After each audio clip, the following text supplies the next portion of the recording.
This video is presented for educational and historical discussion purposes only. It is not intended to provide financial, legal, or business advice.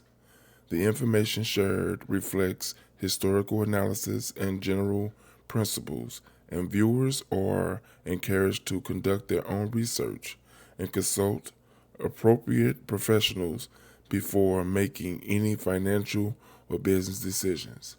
Today, in the Money Masterclass, we will be discussing Mary Ellen Pleasant. Chat, can you give me just a little bit of snippet on the life of Mary Ellen Pleasant? Absolutely. Mary Ellen Pleasant was a remarkable figure in the 19th century, often referred to as the mother of human rights in California.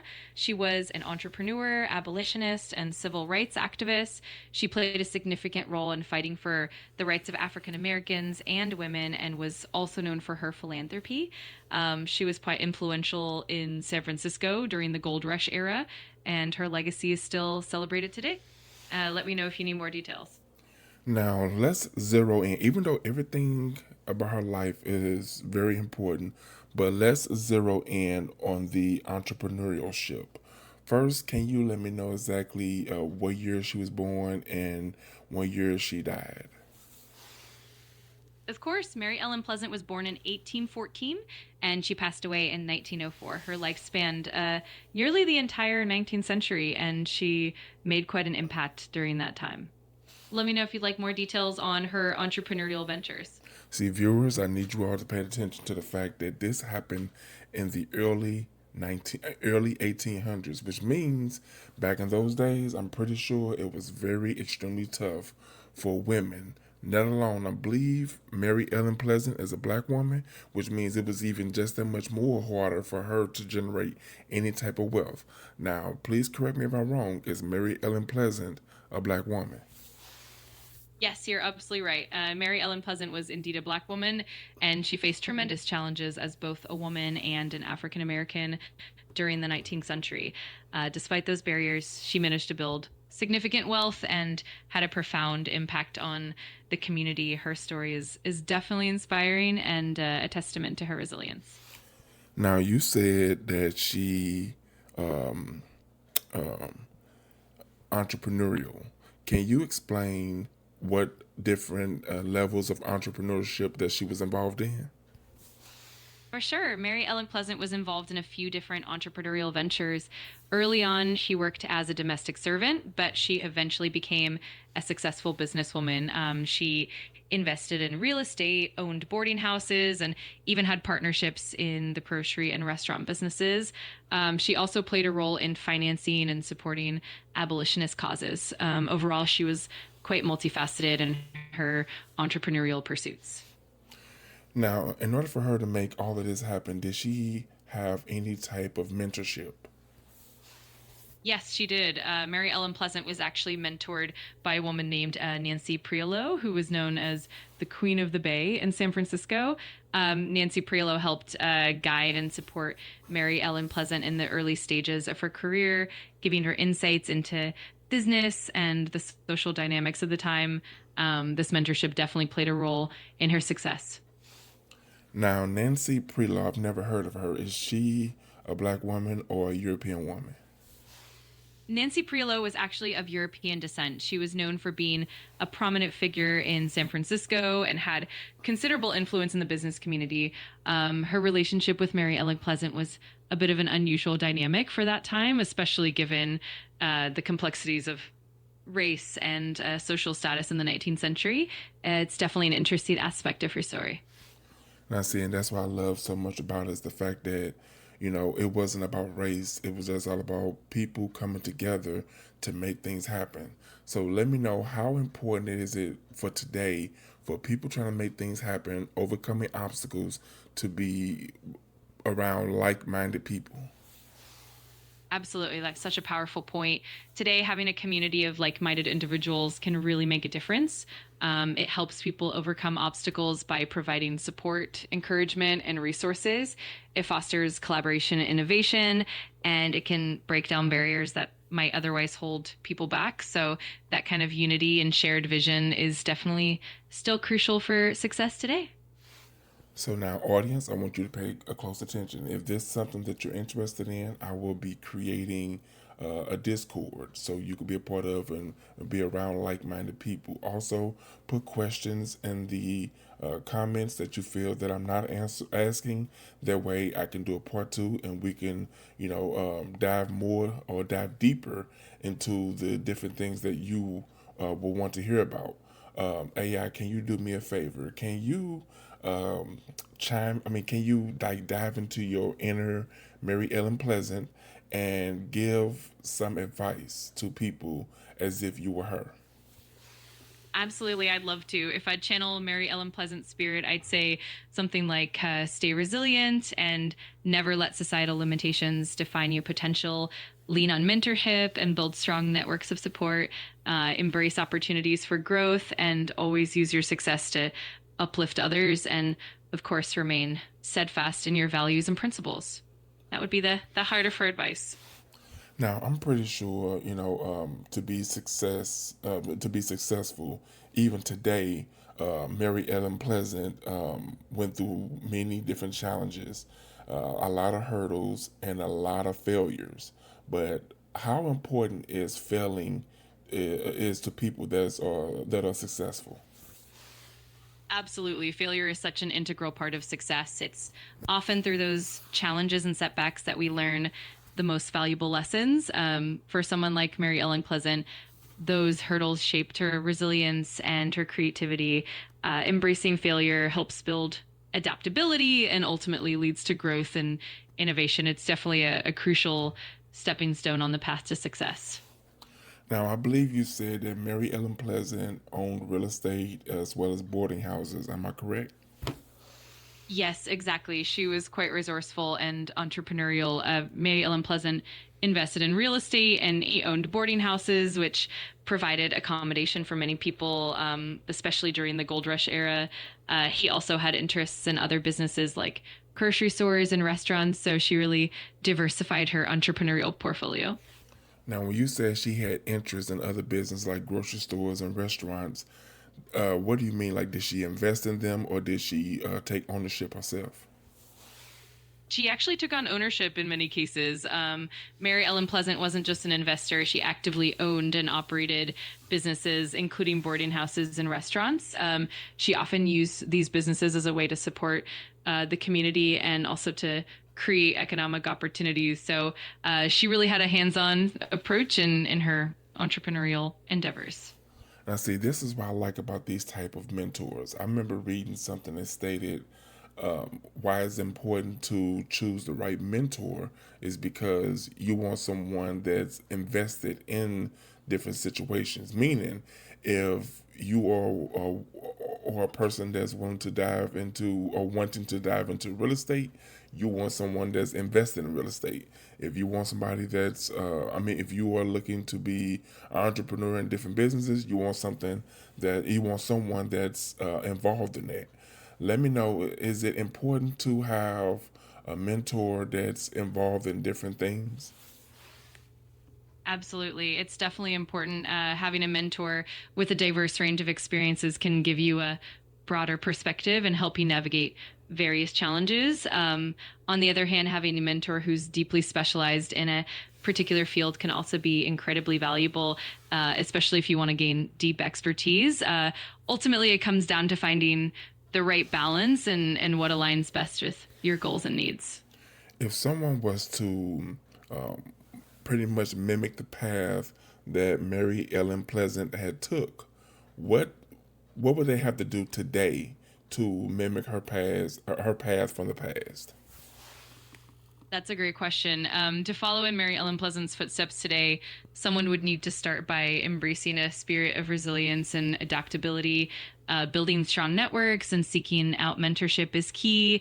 They'd also need to diversify their entrepreneurial ventures, just like she did, maybe exploring real estate, investing in businesses, and supporting their communities through philanthropy.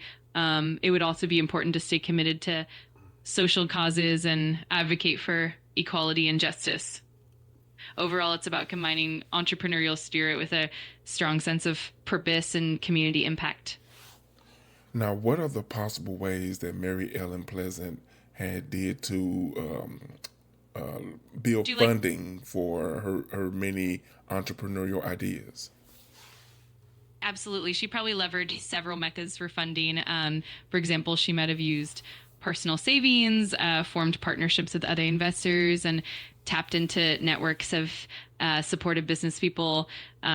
She may have also relied on community support and philanthropic contributions, and even navigated the complexities of the time to secure loans or grants. So it was definitely a blend of resourcefulness and networking. If Mary Ellen Pleasant was alive today and she needed funding, what steps could she have done, including naming some of the steps that she's already has done? If Mary Ellen Pleasant were around today, she could take advantage of modern funding avenues. For instance, she could explore venture capital and angel investors who specialize in social impact. Crowdfunding platforms could also be a great option, allowing her to rally community support. She could also tap into grants and funding from organizations that support minority and women entrepreneurs. And of course, building strong networks and partnerships would still be crucial. It's really a blend of uh, modern tools and timeless strategies. Okay, so let me know in the comments. I want you to let me know in the comments, viewers. Are you one of those type of people that are pushing to develop something or to leave a mark in this world? And AI, let me know, how important is it for people to leave their mark in this world? Leaving a mark in the world is incredibly important because it reflects our legacy and the positive impact we have on others. It can inspire future generations, drive meaningful change, and create a lasting difference in the communities we care about. It's definitely a powerful motivator and a meaningful pursuit.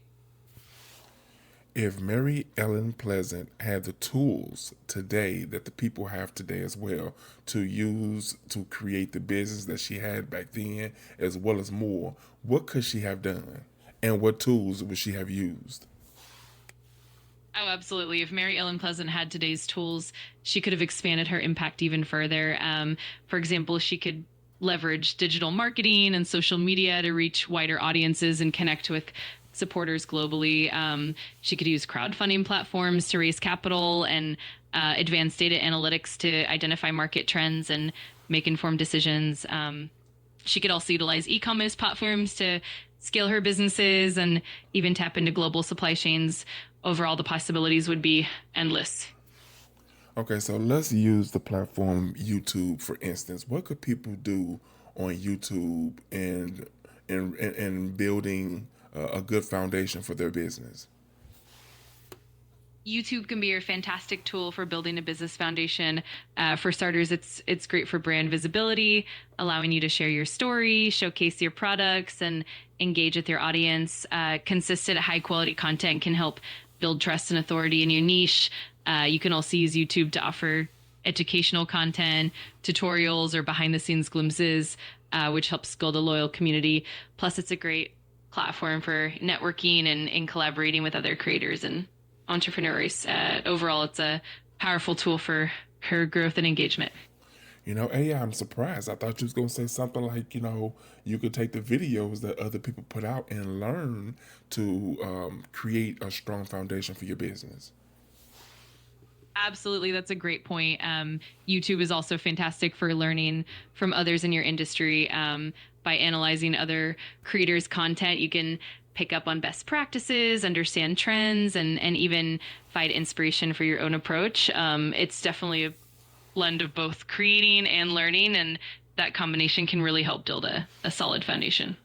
If Mary Ellen Pleasant was alive today, what type of people do you think she would be looking for to mentor herself?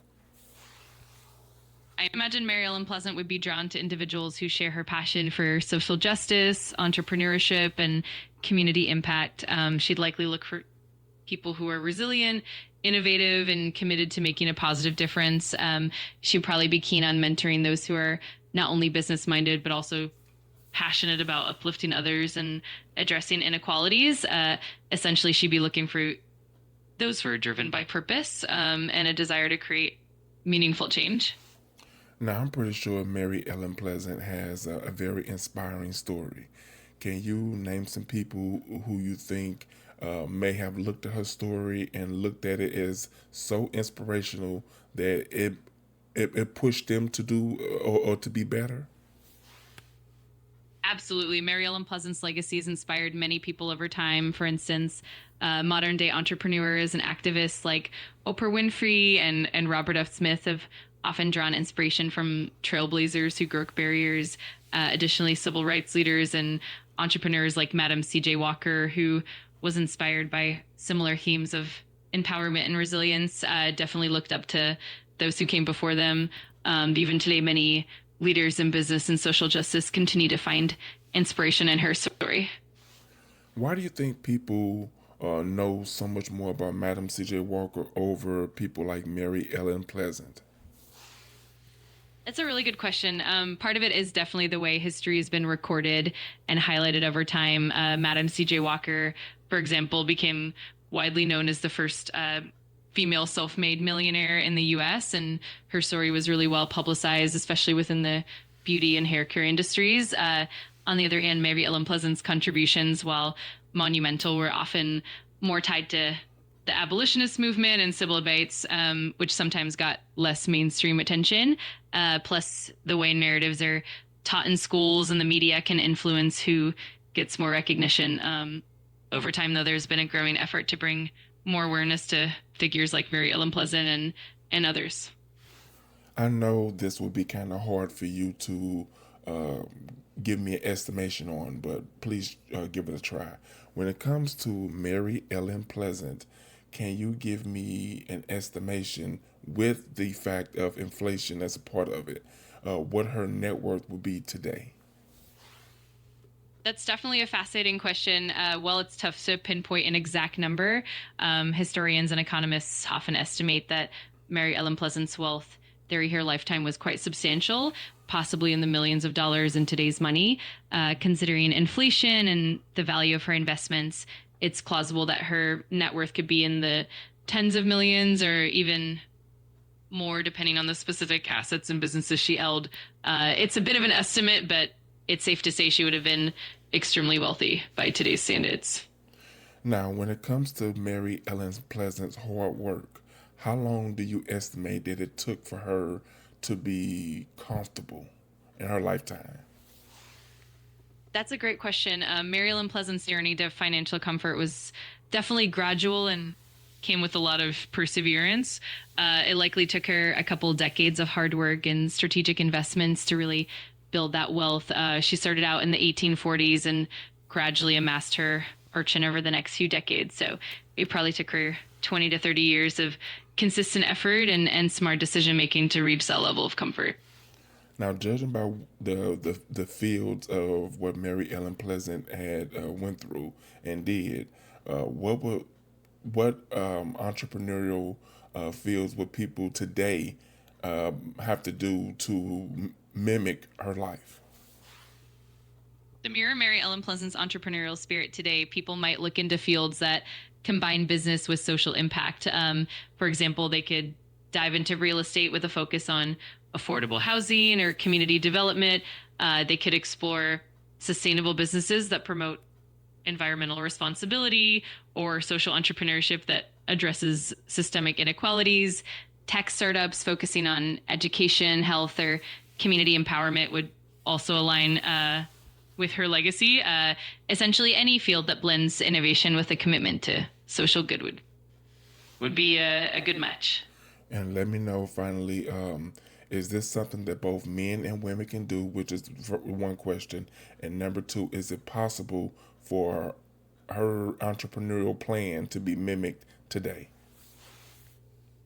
Absolutely. Both men and women can definitely follow that path and make a meaningful impact.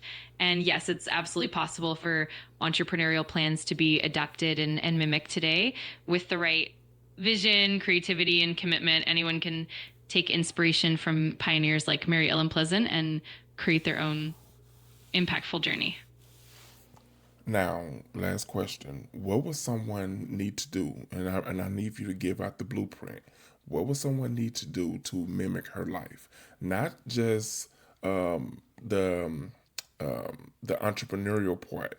No, what I'm saying is I'm talking about to create a strong foundation in order for them to live above comfortable.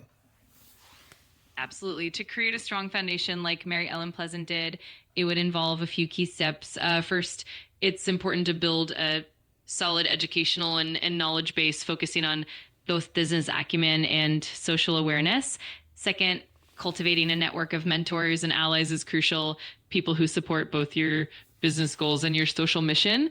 Third, it's about taking bold and strategic risks, making investments that not only grow wealth, but also uplift communities.